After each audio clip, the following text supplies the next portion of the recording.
No ar, o programa Pais e Filhos. É isso mesmo, a revista Pais e Filhos agora também na TV.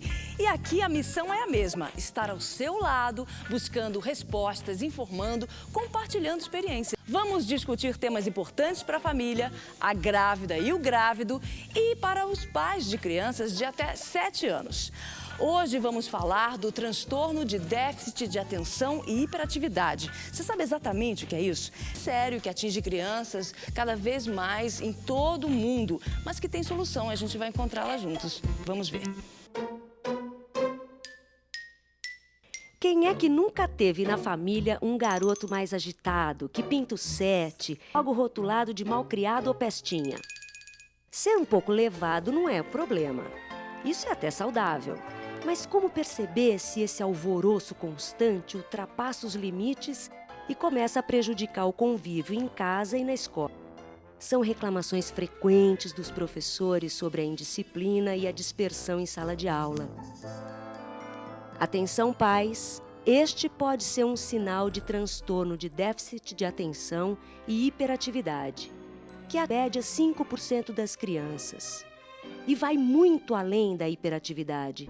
Geralmente vem acompanhado por impulsividade, impaciência, desatenção e dispersão. Nas meninas, predomina a falta de atenção, enquanto a hiperatividade é mais comum nos meninos. Mas todo cuidado é pouco para não confundir o distúrbio com molecagem, nem passar a mão na cabeça e fechar os olhos para o problema.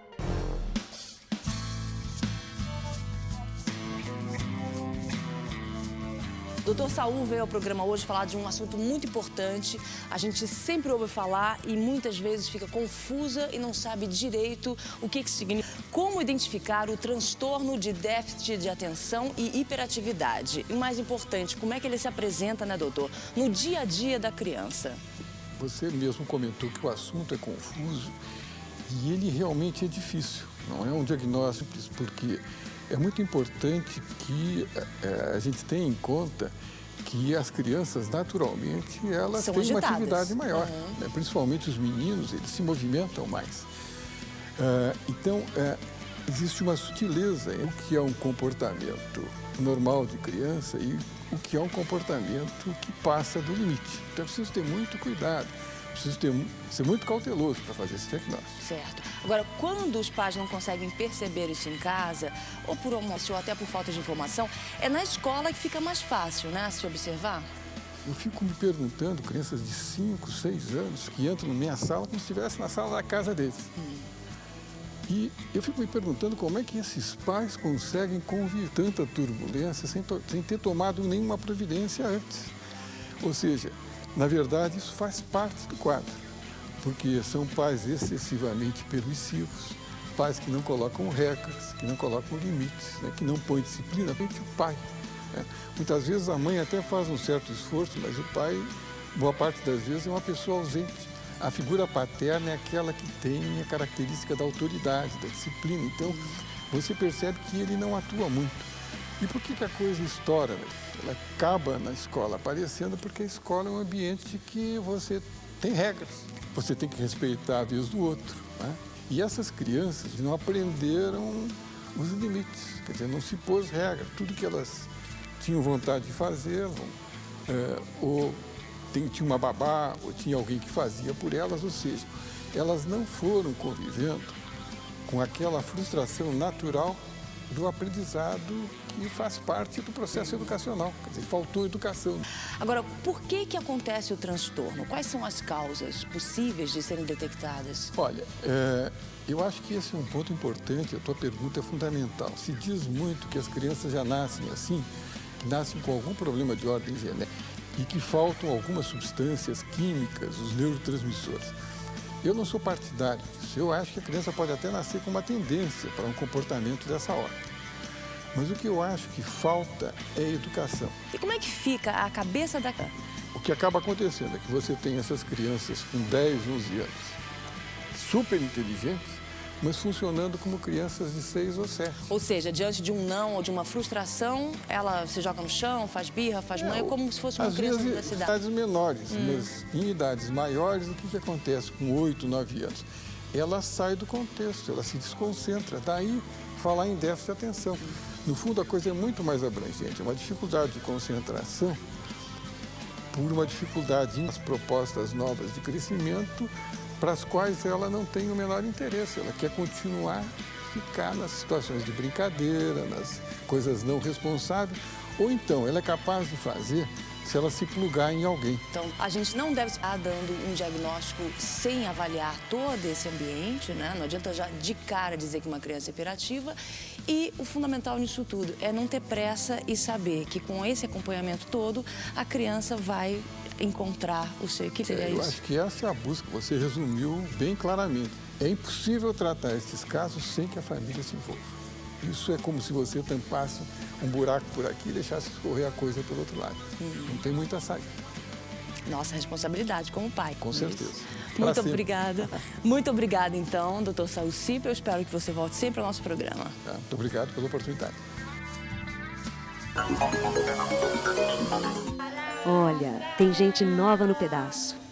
Na fórmula, os bebês experimentam o contato saudável com a água e se sentem tão à vontade como se estivessem em casa. As aulas ajudam no desenvolvimento motor, equilíbrio e concentração dos pequenos. Atenção! Fazer exercício com meu filho é importante para a nossa convivência e tem sido muito gratificante. A gente está estimulando uma atividade física e, ao mesmo tempo, um contato pai-filho, né? Que é muito difícil hoje em dia. Isso mesmo. Os pais também podem participar bem de perto. Família unida até debaixo d'água. Fórmula Academia. Uma academia para toda a família.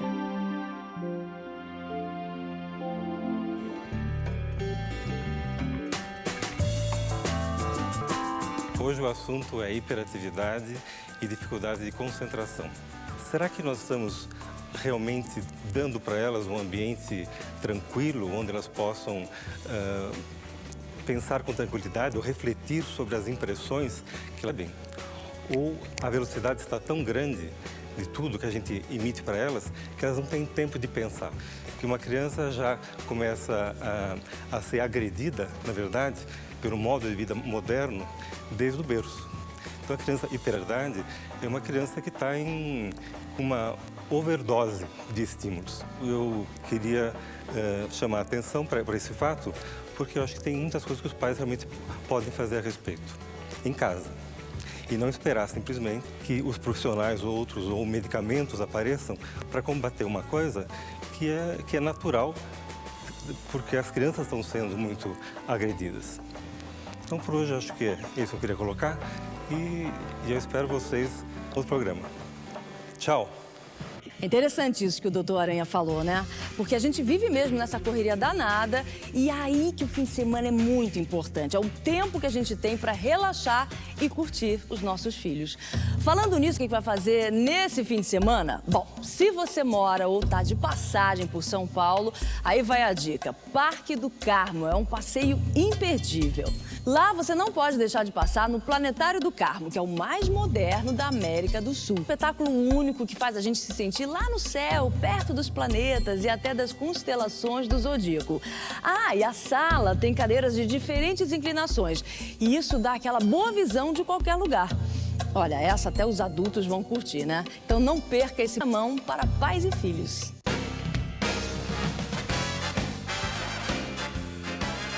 Bom dia, eu sou Giuseppe, bem-vindos aqui na Academia Gastronômica. Hoje vamos executar uma receita para o programa Pais e Filhos. Receita simples, gostosa e colorida. Focaccia pugliese com tomato cereja e orégano. Vamos aos ingredientes. Batata vermelha cozida, descascada, peneirada, tomato cereja bem maduro, cortado em dois, orégano seco, sal, açúcar, azeite extra virgine di oliva, farina di trigo comune, fermento fresco, acqua morna. Apriamo la nostra farina di trigo, il nostro fermento con acqua morna derretido, un poco del nostro sal in volta, o açúcar nella mesma quantidade, açúcar e sal. Posso adicionar agora o meu azeite extra virgem e vou adicionando água aos poucos. A gente vai abrir essa massa, vamos pegar as nossas duas batatas, fechamos bem o nosso impasto.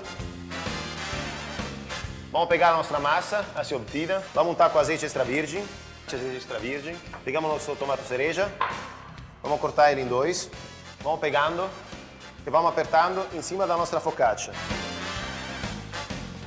Pegamos o nosso orégano seco, vamos colocá-lo por cima, tampiamo a nossa focaccia,